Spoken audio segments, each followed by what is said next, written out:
دراصل یہ ویڈیو بنانے کا مقصد جو ہے وہ انشاءاللہ کچھ ہی دیر میں واضح ہو جائے گا۔ الحمدللہ والصلاة والسلام علی رسول اللہ وبعد۔ محترم حضرات، میں اسرار کاشف دریا آبادی ایک بار پھر آپ سبھی کا اس چینل میں استقبال کرتا ہوں۔ واقعہ یہ ہے کہ ایک ویڈیو آج میری نظر سے گزری انٹرنیٹ پر، فیس بک میں دیکھ رہا تھا، تو میں نے دیکھا کہ ایک صاحب باقاعدہ مائک میں اعلان کر رہے ہیں۔ حضرات یہ اعلان سماعت فرمائے کہ اس جنازے مبارک کے اندر کوئی بھی وہابی دیوبندی گستاخ رسول شرکت نہ کرے، ورنہ اگر شرکت کرتا ہے اس کی بے عزتی کا ذمہ دار وہ خود ہوگا۔ یہ مبارک جنازے شریف کے اندر کوئی بھی وہابی دیوبندی شرکت نہ کرے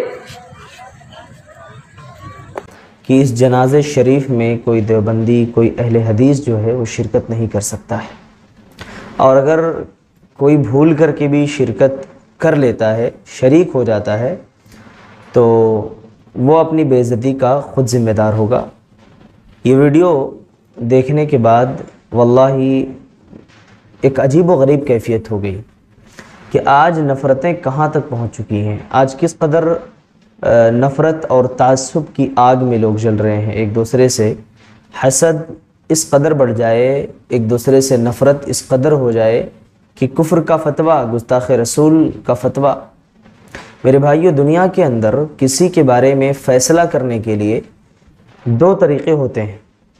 ایک تو یہ کہ کسی فرد یا جماعت کے بارے میں رائے جب ہم قائم کر رہے ہیں تو حقیقت تک ہم پہنچ رہے ہیں، اس کے بعد ہم نے کوئی رائے قائم کی ہے، یہ عین شریعت کے مطابق ہے۔ لیکن اگر ایسے ہی ہم نے کسی کے بارے میں کوئی فیصلہ کر دیا، حقیقت تک نہیں پہنچے، ہم نے صرف گمان کے مطابق کوئی فیصلہ کیا، فلاں جماعت ایسی ہے، فلاں فرقہ ایسا ہے، تو یہ ایمان اور تقوی کے خلاف بات ہے۔ قرآن جب آپ پڑھیں گے، قرآن کا مطالعہ کریں گے تو آپ کو معلوم ہوگا، اللہ تعالیٰ فرماتے ہیں وَمَا يَتَّبِعُ أَكْثَرُهُمْ إِلَّا ظَنًّا إِنَّ الظَّنَّ لَا يُغْنِي مِنَ الْحَقِّ شَيْئًا۔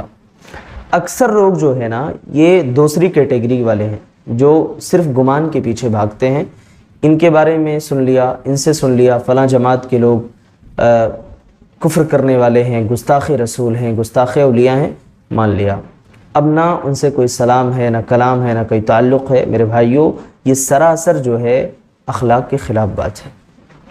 اگر میں یہ کہوں کہ کسی ایک فرد کو آپ کے سامنے کھڑا کر دیا جائے اور آپ سے کہا جائے کہ آنکھیں بند کر کے آپ اس کے بارے میں فیصلہ صادر کریے، آنکھ موند کر کے آپ اس کے بارے میں فیصلہ سنائیے اور اس کے بارے میں آپ تصور کریے، تو کیا اس کی شکل و صورت کے بارے میں، اس کے لباس کے بارے میں آپ کچھ اندازہ دے سکتے ہو؟ اور اگر اندازہ بھی آپ دیں گے جو کہ آپ نے دیکھا نہیں ہے، تو کیا اسے صحیح مان لیا جائے گا؟ ایسا نہیں ہوتا ہے۔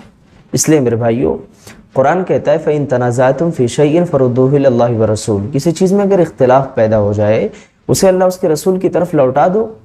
اس قدر تعصب میں، نفرت میں پڑھنے کی ضرورت کیا ہے کہ کوئی ہماری مسجد میں آیا تو مسجد ہماری ناپاک ہو گئی، کسی سے سلام کریں گے تو نکاح ٹوٹ جائے گا؟ یہ سب کیا ہے میرے بھائی؟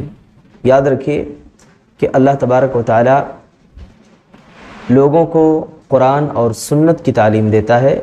قرآن اور سنت کی تعلیم کا پابند اللہ تعالیٰ تمام جہان والوں کو بنانا چاہتا ہے، اور یہی مطلوب ہے۔ اس سے ہٹ کر کے کسی اور چیز میں ہم اگر عزت تلاش کریں گے، اگر ہم اتباع کسی اور کی کریں گے، اللہ اس کے رسول کو چھوڑ کر کے، یاد رکھیے کہ گمراہ ہو جاؤ گے، ذلیل ہو کر کے رہ جاؤ گے، دنیا میں بھی رسوا ہوگے، آخرت میں بھی رسوائی ہے۔ اس لیے میرے بھائیوں، ابھی بھی وقت ہے، آ جاؤ قرآن و حدیث کی طرف، آ جاؤ اللہ اس کے رسول کے پیغام کی طرف۔